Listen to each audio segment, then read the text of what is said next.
আজি সিদ্ধান্ত ল'ব লাগিব যে অৰিজিনেল ইনহেবিটেড ক্লাছৰ কাৰণে আমাক বেল্ট এণ্ড ব্লক লাগিব। আমাক খিলঞ্জীয়া ট্ৰাইবেল নোহোৱা খিলঞ্জীয়া জনগোষ্ঠীবিলাকৰ কাৰণে আমি যিবিলাক পিছ পৰি আমাক কৈছোঁ তাত আমাক সাংবিধানিক সুৰক্ষা লাগে।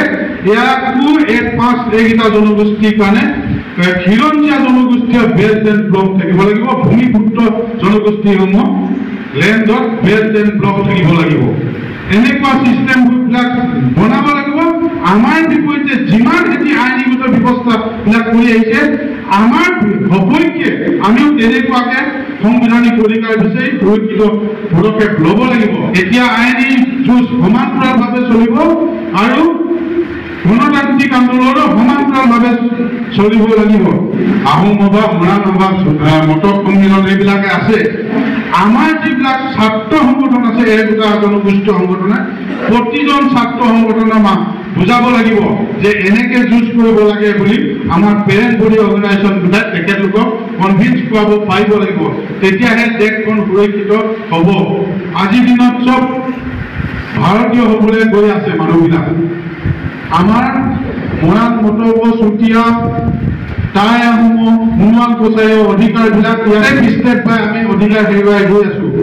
গতিকে আমাৰ নিজৰ জেগাখিনিত আমি যাতে সুৰক্ষা কৰিব পাৰোঁ তাৰ কাৰণে আইনখন বনাব লাগে।